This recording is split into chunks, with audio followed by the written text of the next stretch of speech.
Boa noite, vamos começar a apresentação do nosso trabalho do PIC de 2021-2022 sobre o tema Contribuição da frutose na gênese da obesidade metabólica, uma revisão de literatura. Eu sou Matheus Mota Guedes, esse é André Henrique Breitenbach, fomos orientados pela doutora Cristiane Paiva Gadelha.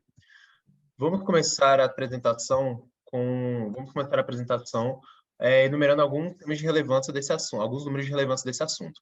Em 2013, 74% das mortes no Brasil foram geradas por doenças crônicas não transmissíveis. O fato está associado a uma precarização da alimentação do brasileiro. Isso é comprovado pelo aumento em 18% do consumo de alimentos ultraprocessados entre 2010 e 2018, sendo refrigerante um marco disso, no qual, de acordo com o vídeo até 2020, 15% da população das 27 capitais brasileiras afirmaram ter consumido refrigerante por 5 dias ou mais.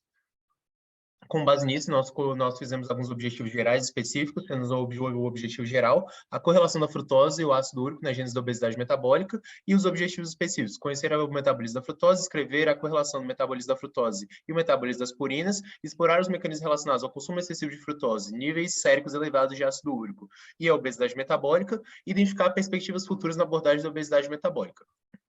Começando, nós utilizamos o método de revisão narrativa de literatura com pesquisa nas principais bases de dados, como Cielo, Lilacs, Medline e Cochrane, utilizando os descritores abaixo associados aos operadores booleanos AND e OR, sendo eles ácido úrico, frutose, obesidade, diabetes, síndrome metabólica, hiperuricemia, xantinoxidase, allopurinol e hipertensão, na qual nós utilizamos artigos publicados entre 2003 e 2021 e livros-textos publicados entre 2016 e 2021 que respondessem à pergunta da questão abordada. Como resultado, nós fizemos uma análise de 149 artigos, sendo que 83 foram utilizados na redação deste projeto. Começando pela frutose, que é um monossacarídeo encontrado nas frutas e nos alimentos ultraprocessados. Ela é absorvida pelo intestino e pode ou não ser metabolizada nesse sítio, a depender da sua concentração, como mostra a figura no slide, onde doses baixas de frutose, associadas principalmente às frutas, podem ser metabolizadas em outros produtos, como a glicose, e doses elevadas de frutose, associadas principalmente aos alimentos ultraprocessados, passam nesse overflow de frutose.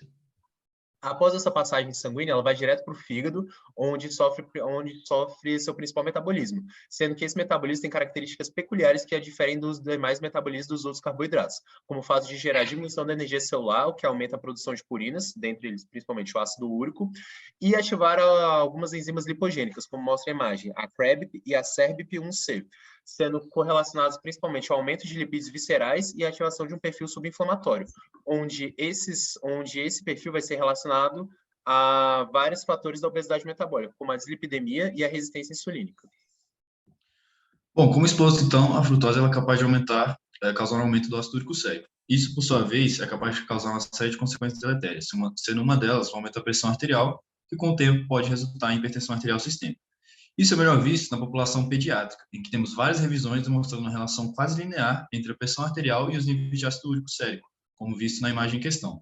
Além disso, vemos estudos muito promissores, como conduzido por Feg et al., em que o allopurinol foi capaz de reverter a hipertensão arterial em pacientes pediátricos que apresentavam esse quadro, uma hipertensão arterial primária recente. Por outro lado, na população adulta, pode passar o slide, o que vemos são resultados contraditórios, com alguns demonstrando relação clara do ácido úrico com a pressão arterial e outros nem tanto.